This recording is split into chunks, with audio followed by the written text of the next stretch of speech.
Muito bem-vindos, o Tempo Bom já está no ar. Vamos juntos descobrir o que acontece no nosso estado, no Brasil e no mundo do agronegócio, da agricultura familiar e também das práticas sustentáveis. Vamos mais uma vez conhecer um pouco mais desse Brasil que dá certo. Sejam bem-vindos! Hoje preparamos para vocês um programa todo voltado para a biotecnologia. Essa ferramenta que vem propiciando os avanços mais recentes no agronegócio capixaba.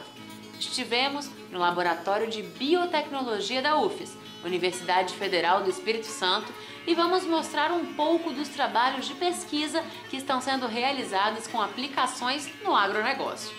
Lá, entrevistamos 2 pós-doutores responsáveis pelo Laboratório de Biotecnologia, o doutor Alberto Fernandes e a doutora Patrícia Fernandes. Eles explicaram pra gente os avanços mais recentes das pesquisas científicas em andamento no setor do agronegócio. Os destaques são algumas culturas de grande importância para a economia do nosso estado: o coco, o abacaxi, o mamão e o café. No segundo bloco, vamos aprender um pouco com a doutora Patrícia Fernandes sobre a seleção de leveduras para processos biológicos. No nosso terceiro bloco, você já sabe, Tempo Bom Notícias.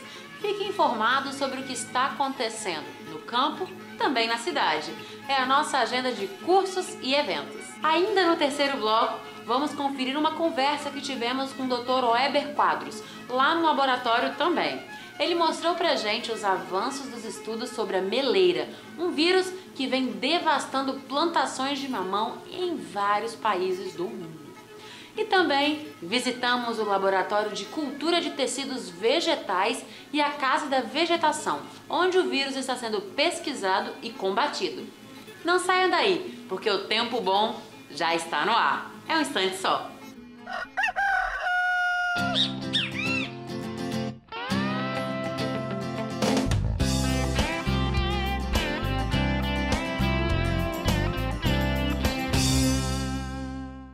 O Laboratório de Biotecnologia aplicada ao agronegócio da UFES possui uma equipe de mais de 30 pesquisadores, entre professores, mestres, doutores, pós-doutores e alunos de iniciação científica. Lá são empregadas modernas técnicas de biologia molecular para a produção de patentes, artigos científicos internacionais e publicações de livros. É uma união de forças colhendo bons frutos. Vamos começar nossa matéria especial apresentando o maior laboratório de biotecnologia do estado. Estamos falando do Laboratório de Biotecnologia aplicada ao agronegócio da UFES, Universidade Federal do Espírito Santo. Com um perfil multidisciplinar, as pesquisas realizadas no laboratório são voltadas principalmente para a seleção de leveduras para processos biológicos. Entre os vários projetos em andamento, vamos destacar 2 pesquisas que estão em pleno desenvolvimento: a seleção de leveduras para o melhoramento genético e criação de espécies resistentes ao vírus da meleira, principal doença do mamoeiro. Vamos também entender o que faz um laboratório de biotecnologia voltado para o agronegócio. Vejamos o que disse a doutora Patrícia Fernandes, uma das responsáveis pelo laboratório. O que a gente faz é estudar o comportamento de organismos, sejam as leveduras que nós estamos trabalhando para melhorar a fermentação. Então, como é o comportamento daquele organismo e de que forma a gente pode alterar geneticamente, né? Porque essa é que é a ideia da biotecnologia, é promover alterações que melhorem o comportamento desse organismo, ou o que a gente pode aproveitar como parte desse organismo para com que aquele processo ocorra melhor.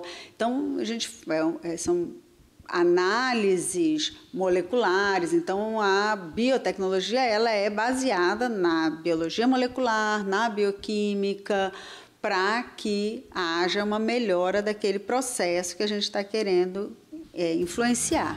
Agora que a gente já sabe o que faz no Laboratório de Biotecnologia, vamos ver a entrevista que fizemos com o doutor Alberto Fernandes. O viés do nosso laboratório é desenvolver soluções para temas que são importantes para o agronegócio capixaba. Como, por exemplo?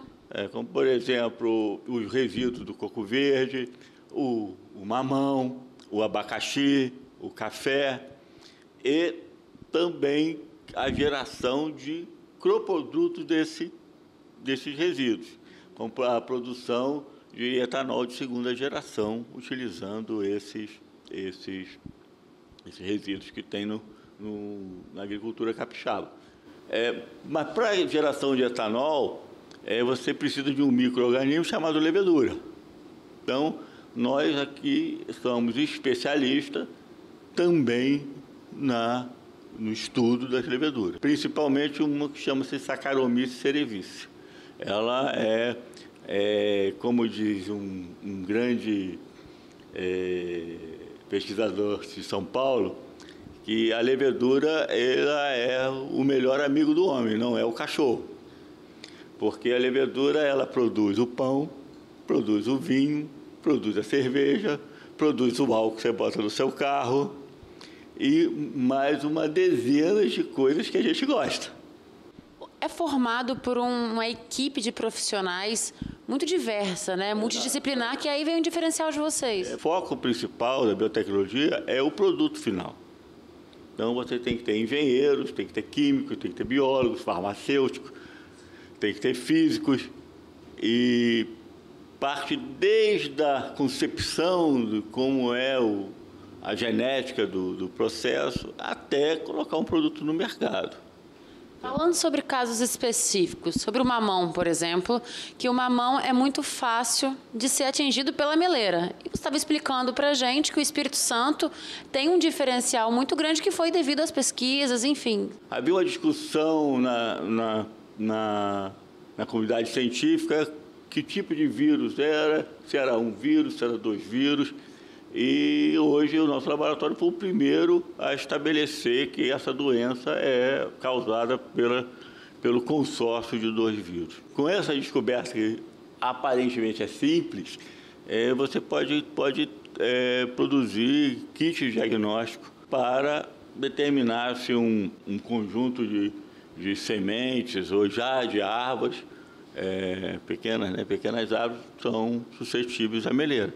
Caso haja descoberta dessa doença, ele tem que erradicar uma grande parte da sua produção, podendo até ter perda de 100% da produção total. Outro estudo muito interessante que vocês têm é em relação à casca do coco, né, que está presente, inclusive, agora na pelotização. Nós, hoje em dia, estamos trabalhando em 2 linhas com a casca do coco. A primeira é a produção de etanol. Isso já é um projeto também com parceria internacional com a Bélgica. E aí tudo leva à base do laboratório, que é a levedura. Para produzir etanol, você tem que ter leveduras específicas. Então, o estudo dessas leveduras são muito importantes. E também a metodologia. Uma ideia é que o produtor rural ele tem uma pequena usina que produz o seu próprio combustível. Uma outra pesquisa interessante, bastante exitosa, foi a utilização da casca de coco, aí já em parceria com a Vale, para a produção de um aglomerante para a produção de pelotas de minério de ferro. E essa foi uma pesquisa que teve bastante êxito, inclusive já tendo uma patente concedida nos Estados Unidos. Não saiam daí, que a gente volta já. É um instante só.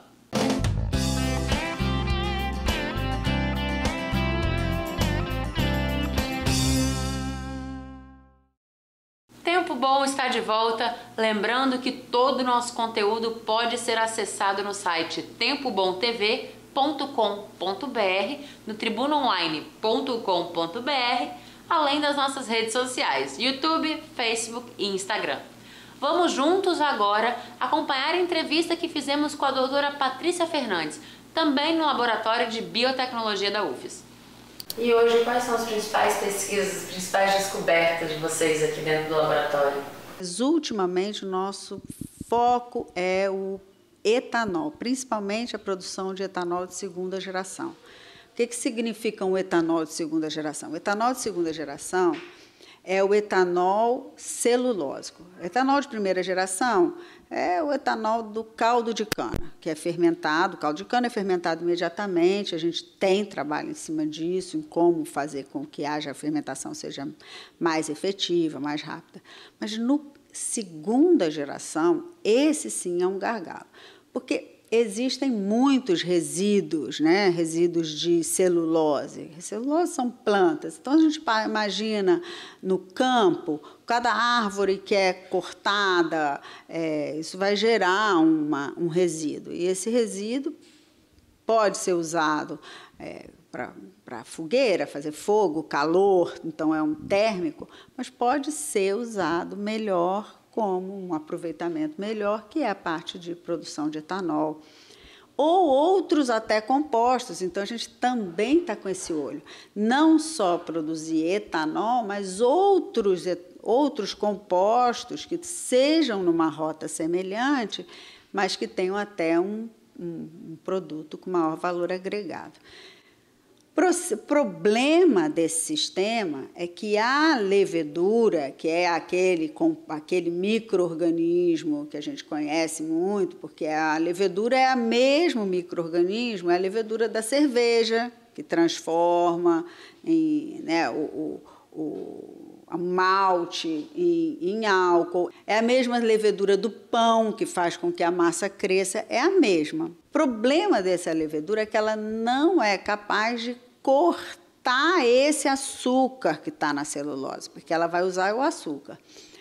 O açúcar que está no caldo de cana, ou no caldo de uva, ou alguma coisa, ele é um açúcar fácil de assimilação. Então, ela rapidamente, esse micro-organismo, eu falo ela porque a gente, sei lá, eu acho que como é tão bom, só pode ser mulher. Mas não faz o menor sentido, isso é uma coisa, logicamente, minha. Mas a levedura, esse micro-organismo, que tem o nome de Saccharomyces cerevisiae, ele, então, não é capaz de pegar aquele açúcar complexo da celulose e clivar. Então, esse é um processo que tem que ser feito. Ou é feito externamente, depois já dá aquele composto, ou se coloca uma enzima, um gene, que ela vai produzir uma proteína, uma enzima que vai ser capaz de fazer isso. Nós aqui fazemos externamente esse primeiro passo. Mas quando é quebrada essa celulose, esses açúcares simples que são produzidos, a levedura também não é capaz de utilizar todos eles. Uma grande parte sim, mas outro não. Então, aí vem a outra coisa, mudar ela geneticamente, colocar genes para que ela possa agora utilizar todos esses açúcares e produzir etanol, que é o que ela faz super bem. Essa parte ela faz super bem. O negócio é conseguir utilizar esses açúcares. Esse é um projeto que a gente tem em parceria com o grupo da Universidade de Louvain, na Bélgica, que a Bélgica é conhecida, né, pelas suas cervejas, claro, então pela sua capacidade de entender e manipular as leveduras. Então, a gente tem um projeto bom, alunos nossos já foram para lá, outros estão indo esse ano também. O professor de lá já veio aqui várias vezes, é uma boa colaboração. Então, é essa parte da levedura. E agora a gente está tentando dar novas rotas em outros compostos que não só etanol. No caso das plantas, nós temos também alguns estudos importantes, mas talvez o carro-chefe do nosso laboratório seja o mamão-papaya. Por quê?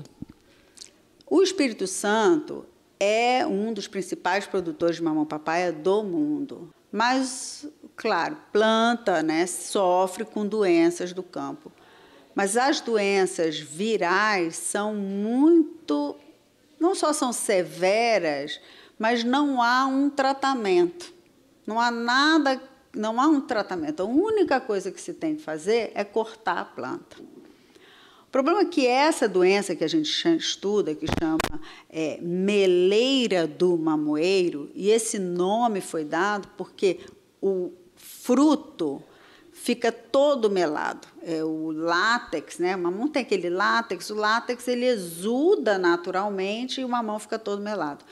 Portanto, a doença só é diagnosticada visualmente quando a planta já ficou meses no campo. Ela vai pequenininha, aí até ela chegar a dar fruto, isso ela vão ter 8 meses. Então, são meses de uso de defensivos agrícolas, mão de obra, todos os compostos, que depois aquela planta tem que ser cortada. Então, é dinheiro, muito dinheiro jogado fora. Então, esse sempre foi um problema para o campo.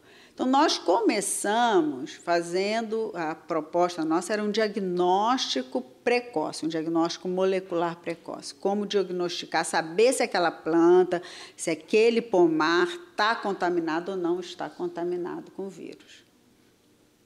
Esse foi o primeiro e nós tivemos um sucesso muito bom.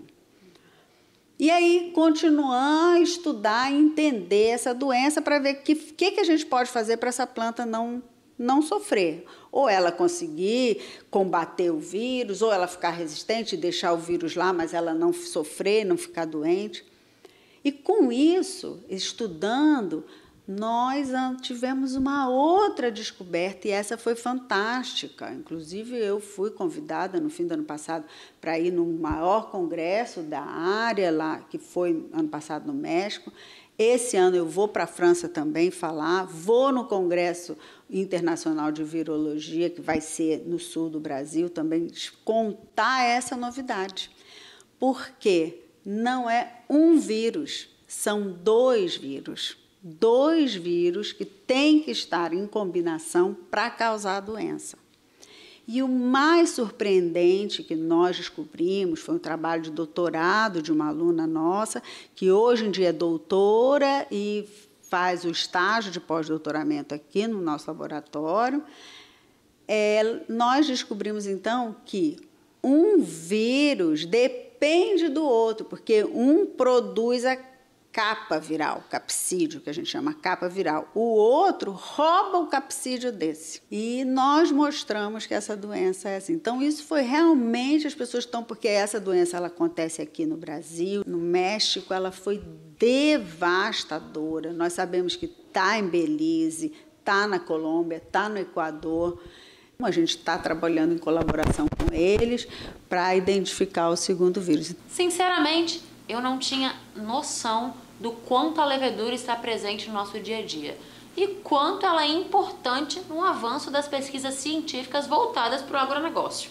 Agora, vamos fazer uma pausa e, na volta, acompanhar os destaques do Tempo Bom Notícias e uma matéria para complementar explicando o que está sendo feito para combater a meleira na cultura do mamão. É um instante só, não saia daí que a gente volta já.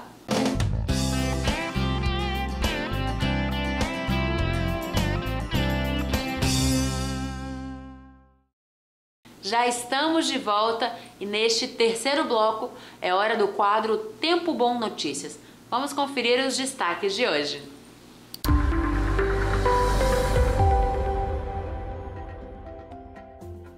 Dia especial sobre a cultura da tangerina pocã, dia 8, das 8h30 da manhã ao meio-dia, na Escola Família Agrícola de Olivânia, em Anchieta. Capacitação operacional, ferramentas, diagnóstico e monitoramento, médio produtor. Dia 10, das 9 da manhã até as 3 da tarde, no auditório do Sindicato Rural de Una e Urupi, na Rua Desembargador Epaminondas Amaral, 73, Centro de Una. Informações pelo telefone 27 3636 9820. Terceiro concurso municipal de qualidade do Café Arábica de Domingos Martins, no próximo dia 10, às 2 da tarde, no auditório CRAS do Ponto Alto Domingos Martins. Informações pelo telefone 27 3268 2521 e 27 3249 1123.